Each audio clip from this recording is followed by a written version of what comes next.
Good afternoon, and thank you for the kind invitation to join you. I am truly honored and have been looking forward to seeing you all. I'd like to say thank you to Chief Executive Officer Kumsal Bayazit for your kind words and for your tremendous leadership.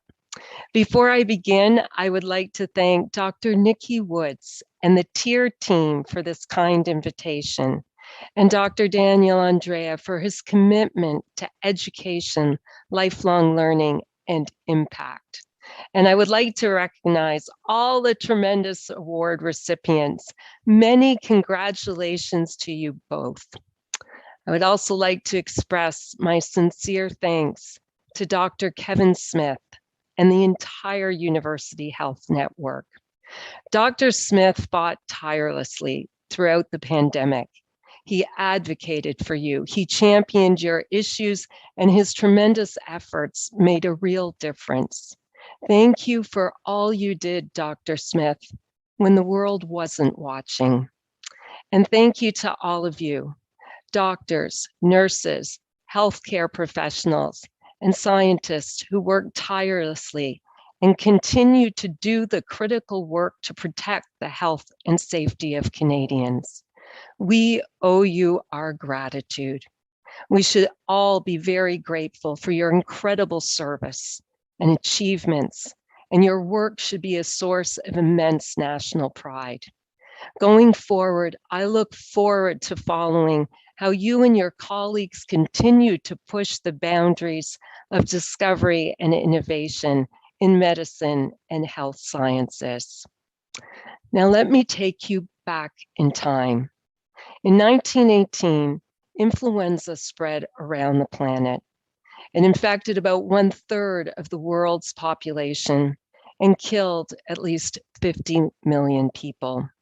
It killed more people than the Black Death of the Middle Ages and more people than all the fighting of the First World War. The mortality rate was high. Estimates vary between 1% and 5%. I think most researchers would say somewhere between 1% and 2%. But in some communities, the mortality was much higher than for the world as a whole. In Canada, deaths among Indigenous people were higher than among non-Indigenous people. In Labrador, the disease killed close to 1/3 of the Inuit population and forced some communities out of existence. Okak, the largest Inuit community on the Labrador coast, was devastated. Almost 80% of the people lost their lives. 90 years later, in 2009, H1N1 hit.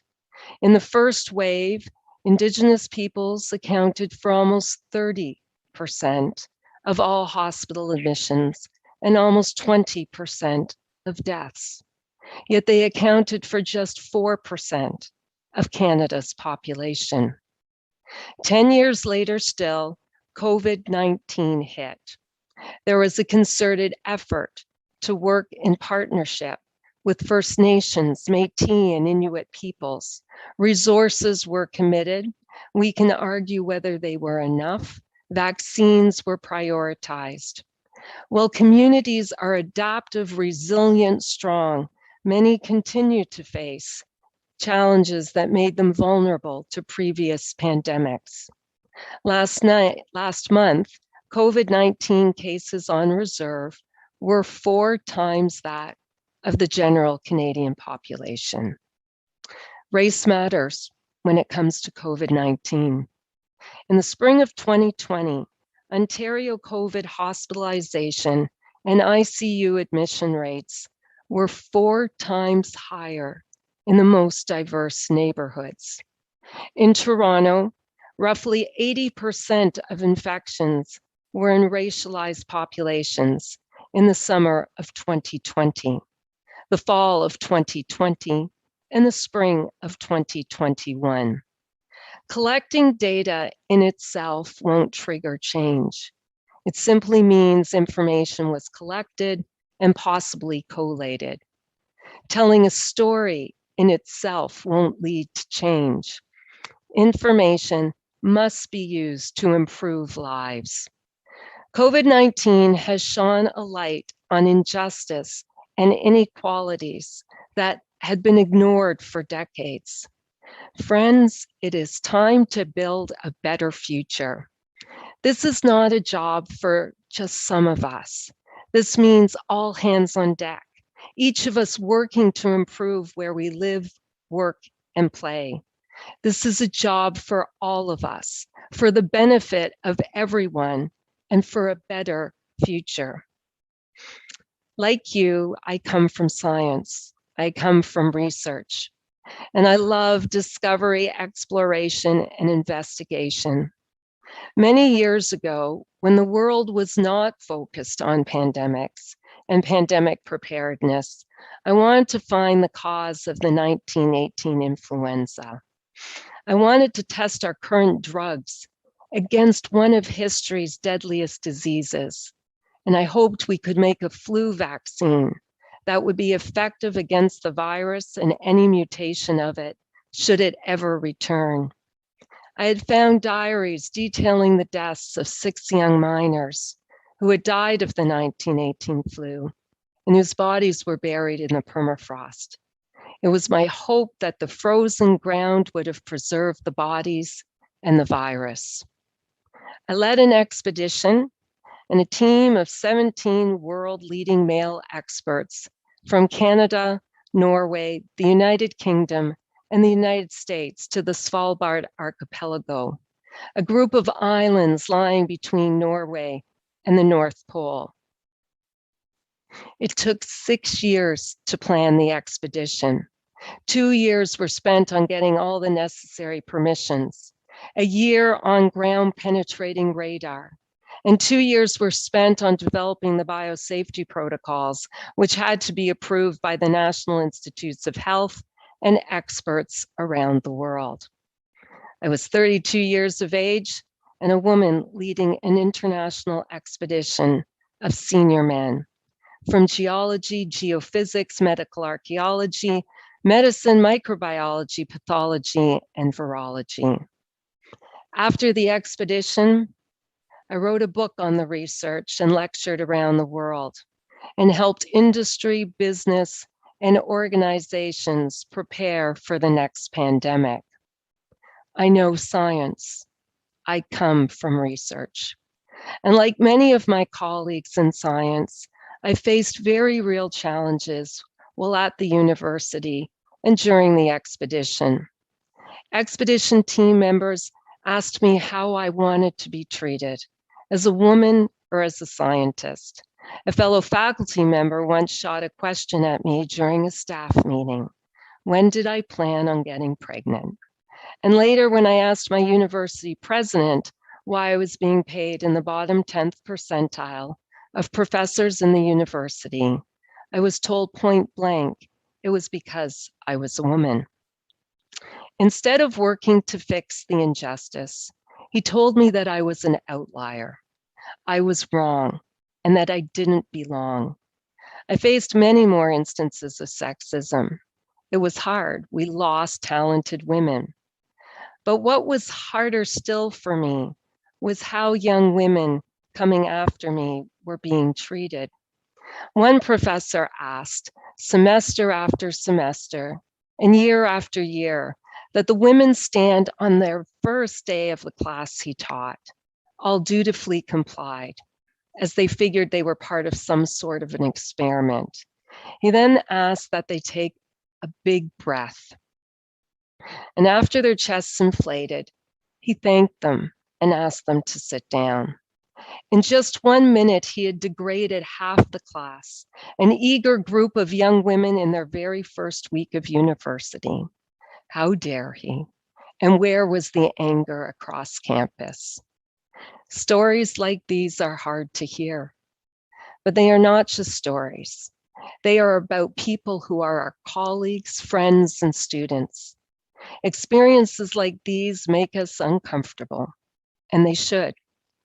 But when we share them, when we speak up, we make it better for others.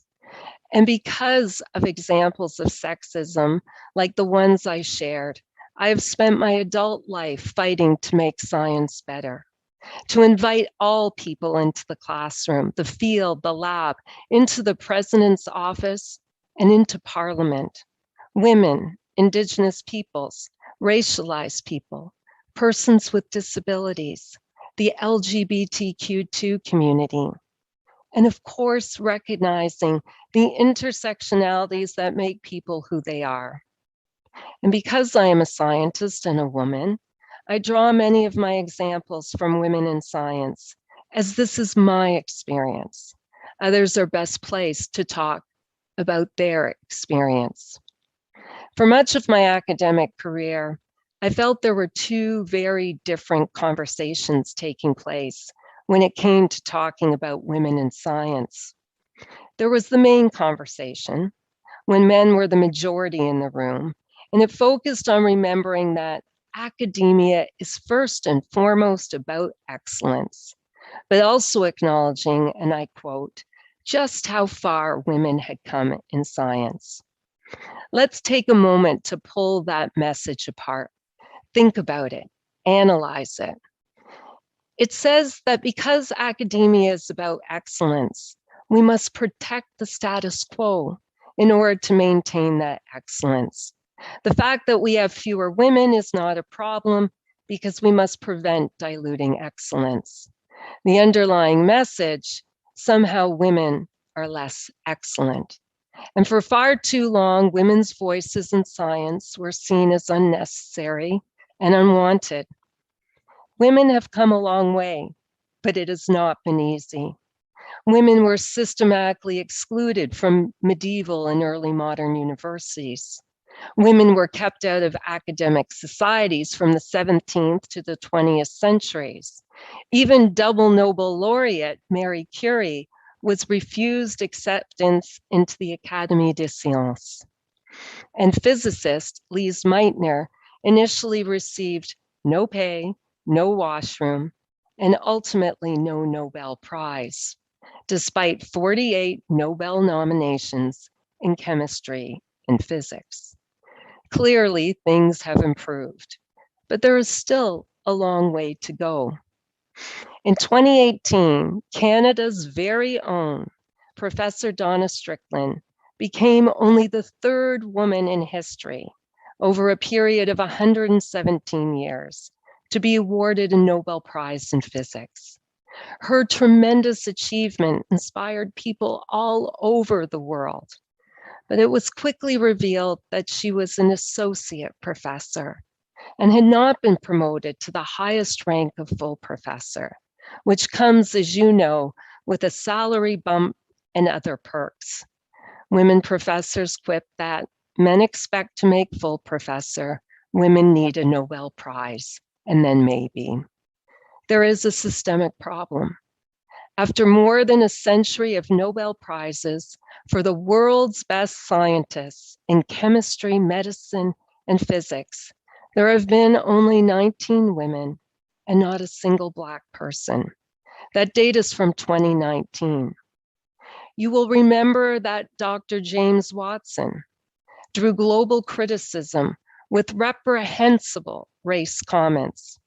More recently, Sir Tim Hunt came under fire for saying women shouldn't work in laboratories because their presence leads to romantic encounters and therefore harms science.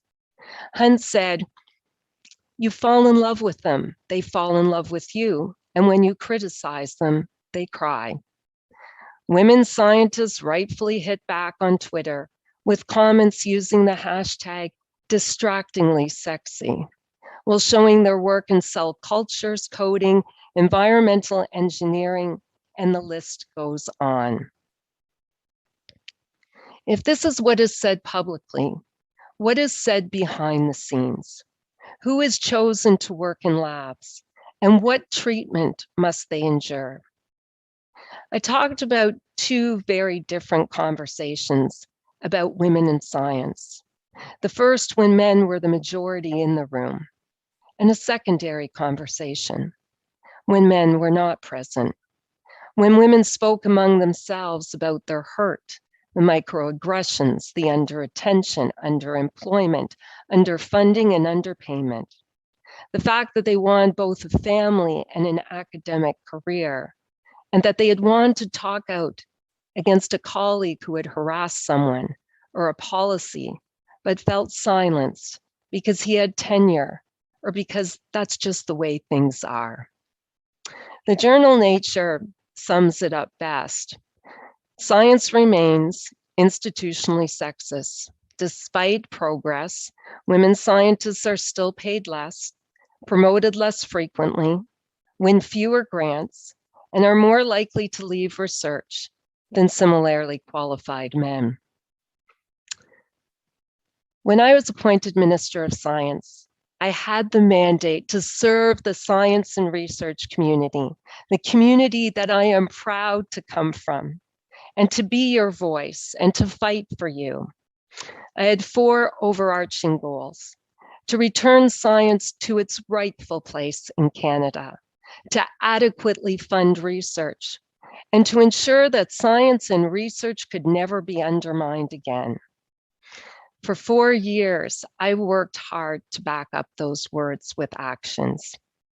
I secured the largest investment in research in our country's history, and I was equally determined to tackle the long-standing pesky problem of equity, diversity, and inclusion in science. My own office team and innumerable stakeholders did their best to talk me out of it, cautioning me that it would be political suicide. I flatly responded, "You can't expect me to be in this position and to not take action." I began by asking for what any good scientist would ask for: the right data, underrepresented groups applying for grants and their success rates, what the grant adjudication panels looked like, pay data, abuse, discrimination, harassment data. I drilled down on the data as hard as I could. Some facts. At one Canadian institution, it took almost 6 decades to admit a woman. It took another 4 decades for a woman to graduate from engineering. That's 100 years. Another 100 years later, in 2020, women make up just 22% of engineering undergraduates in Canada, 13% of licensed engineers in our country, and 11% of engineering professors, up from 0% in 1970.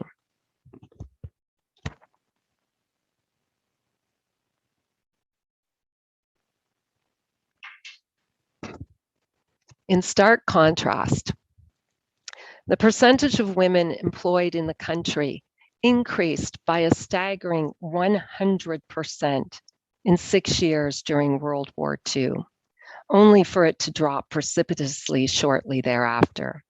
Women who were raising families drove trucks, manufactured munitions, repaired airplanes, and worked as laboratory technicians on the home front. The lesson until then: if men wanted more women in the workforce, there would be more women. And if men wanted women gone, they would be gone.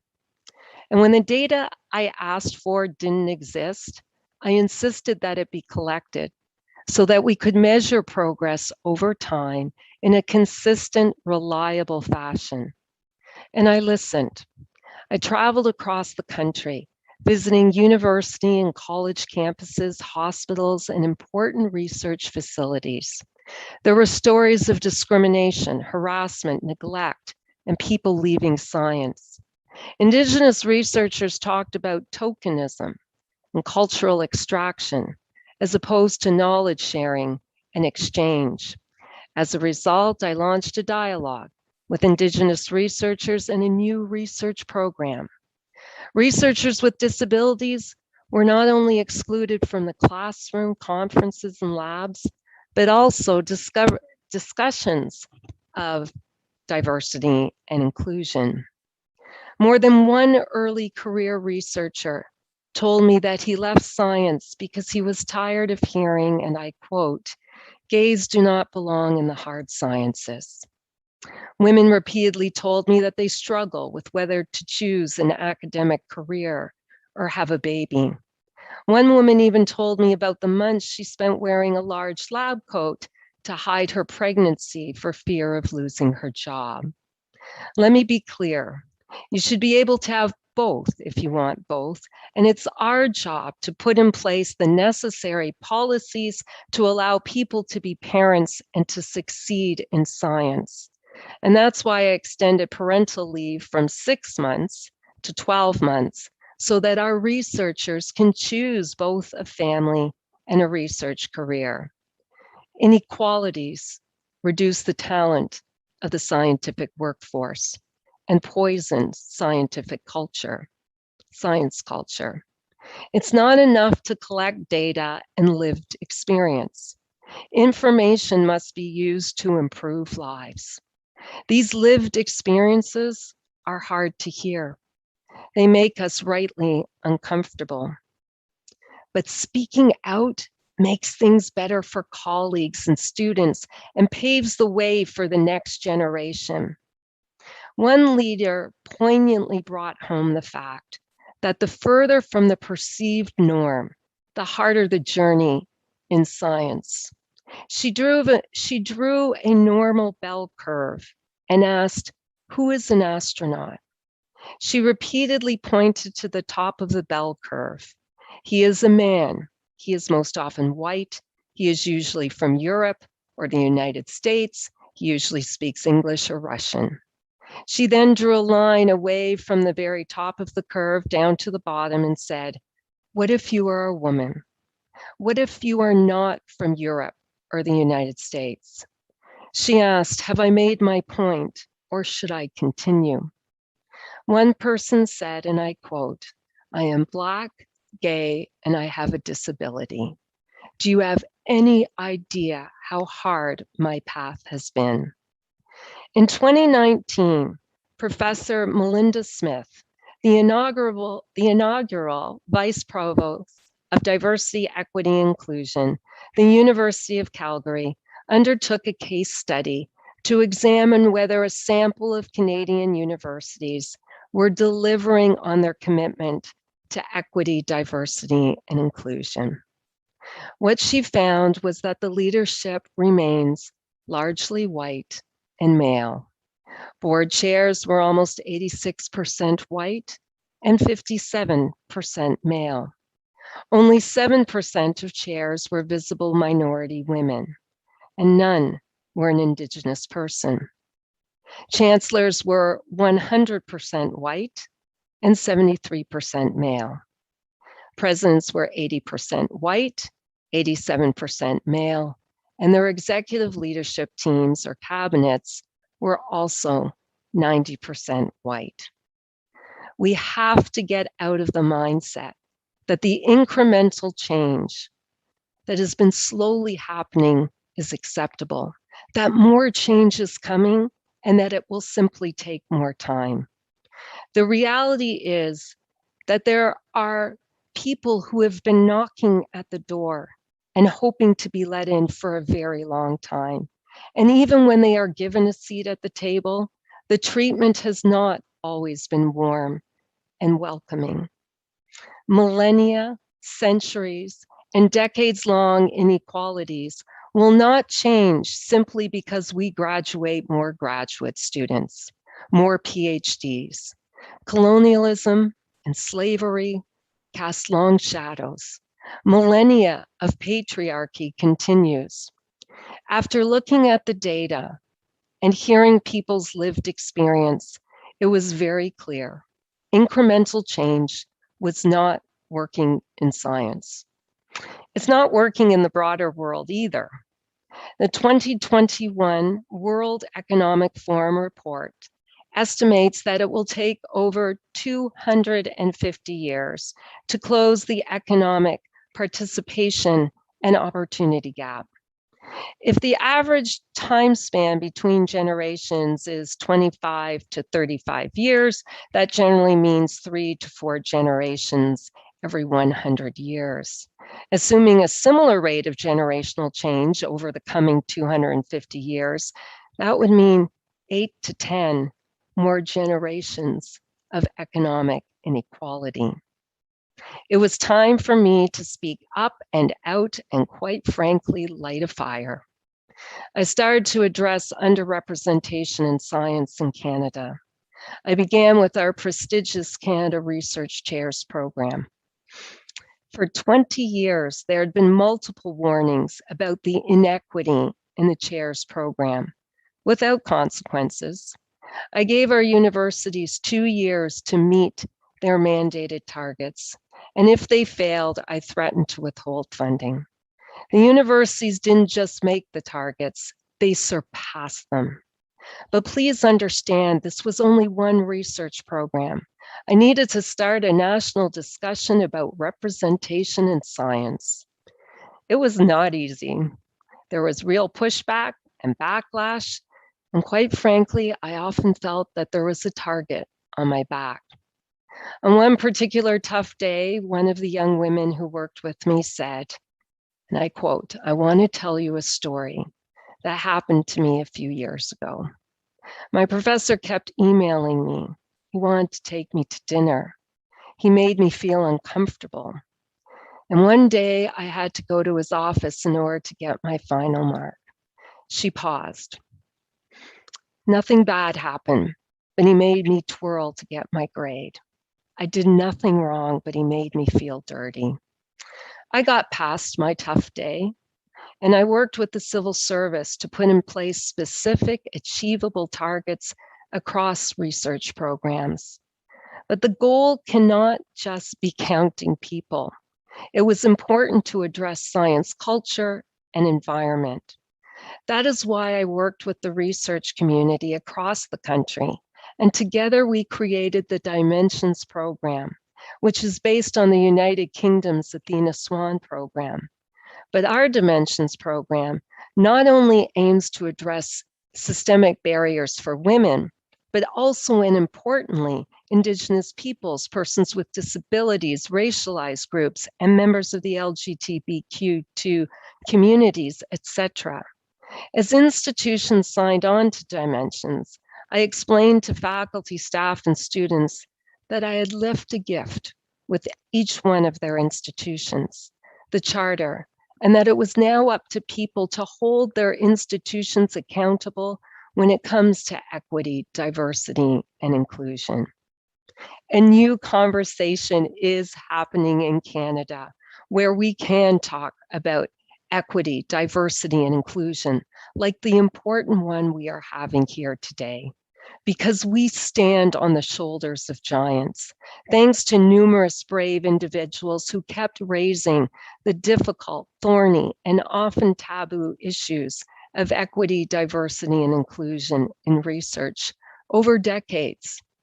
This new conversation recognizes that EDI is essential for better science. Diverse voices mean new perspectives, new research questions, better data, more accurate results, safer and more useful innovations. Imagine if women and their ideas had been included earlier in science. Would heart and uterine cancer studies have been conducted only in men? Would the first heart valves have been made to fit only the male-sized heart? Would heart disease today remain underdiagnosed, undertreated, and under-researched in women? Would the first airbags installed in cars have been tested only on prototypes of male bodies? Women and children were not only injured, but tragically also killed in car crashes when the airbags deployed. Choosing to include in science is smart. We will get better results that will benefit more people. We will build a better, equitable science system and country. And hopefully we will teach artificial intelligence, gender equality, and diversity and build them into our future. Choosing to include is also the right thing to do. Everyone wants to belong. There is no greater need than to feel part of something, to feel included. And when we are ignored or left out, those hurts scar, and some can last a lifetime. We can do better, and we can do better now. We have to let the next generation know that the sky is the limit for all of them, and not just for some of them. We are at last having a national conversation on choosing to include in science, and it is a choice. We have put in place targets and metrics across research programs, and what we need to see is measurable progress. And then COVID-19 hit the world without mercy. An unprecedented year and a half of tragedy, trials, tears, sacrifice. The loss of our grandparents, parents, our heroes. The disease took a disproportionate toll on women, Indigenous peoples, minorities, older persons, persons with disabilities, and refugees.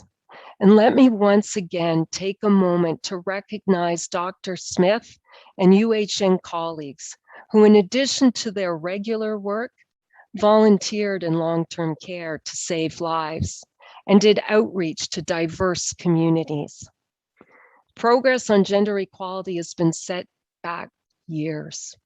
COVID-19 has magnified long-standing gender inequities, created the she session, and threatens to erode hard-fought economic and social gains. A Deloitte study found that over 80% of women have been adversely affected by the pandemic, with a majority of those women concerned about their ability to progress in their careers. So how has COVID-19 affected science and the science workforce here in Canada? COVID has shone a spotlight on science. Canadians understand that it is science that will bring the pandemic to an end. It is science and research that will fuel our restart. It is science that will charge our economic recovery.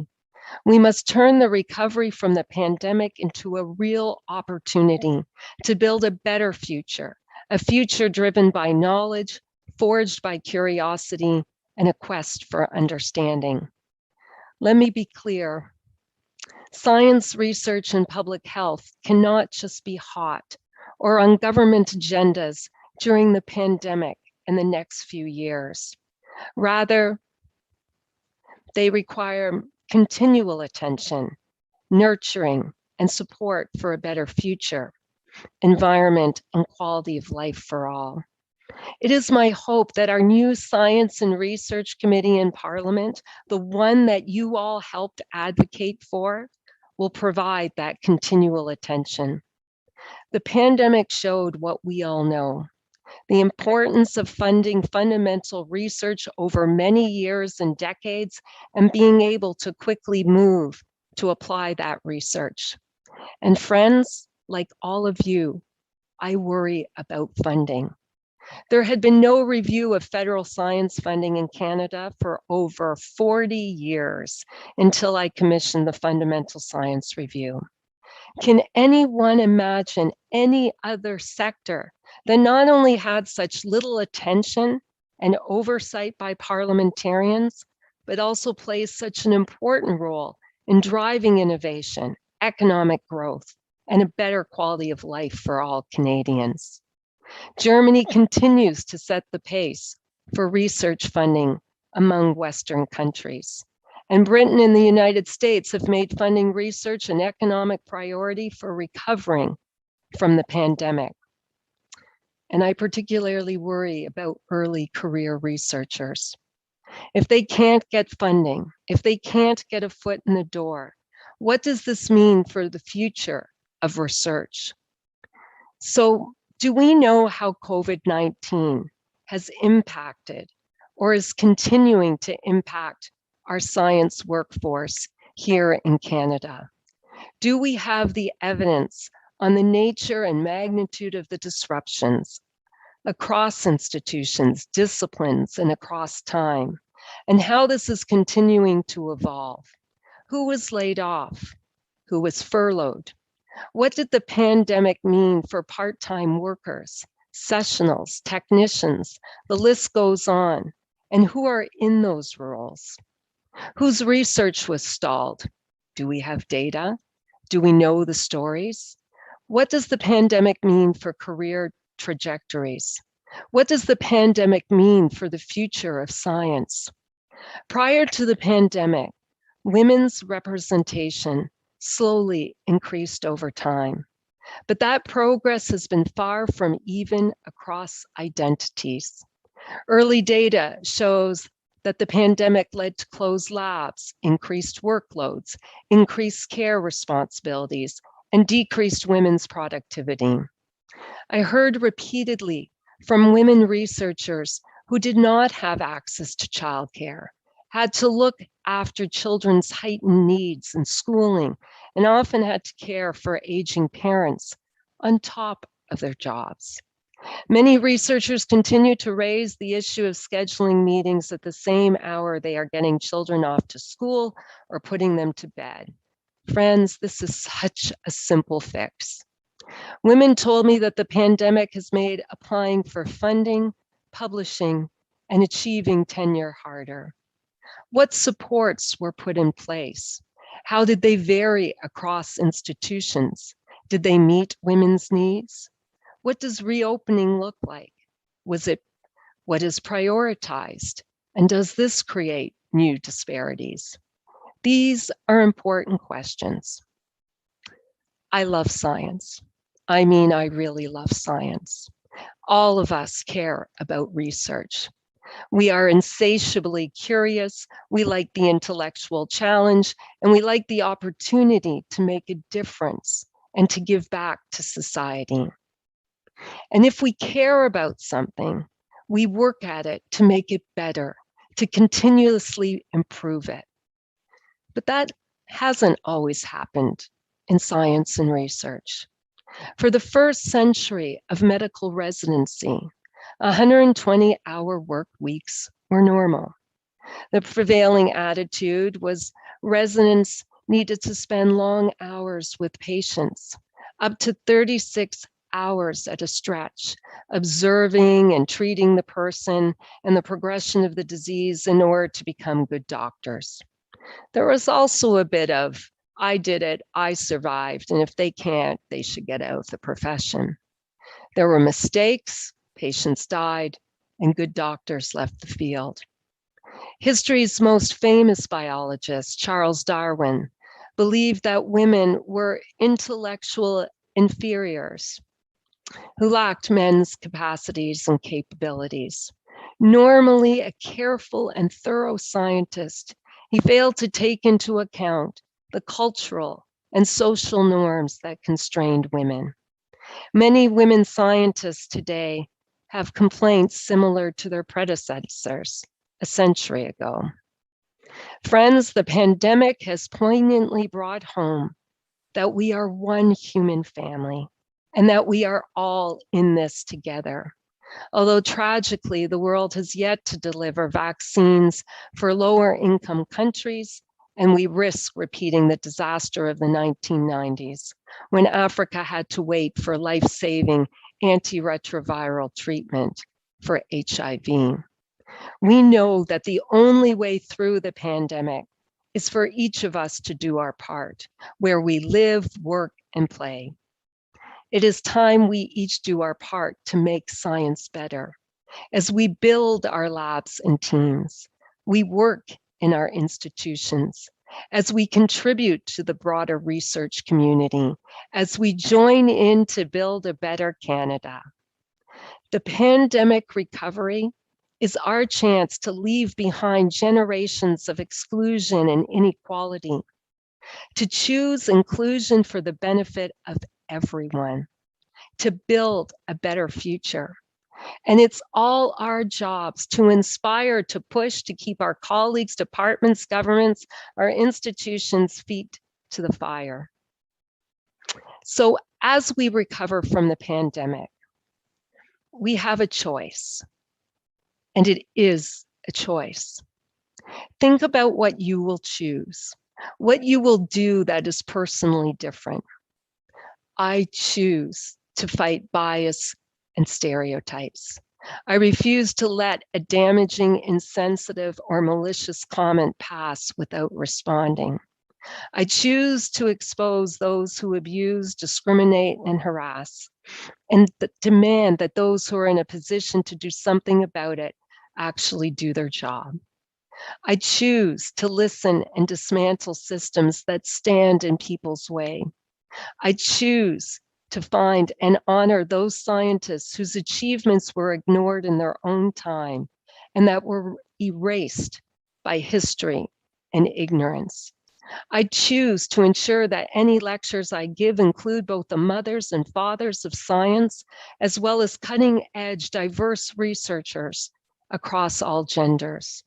I choose to fight for more leaders from diverse backgrounds in post-secondary education and in Parliament.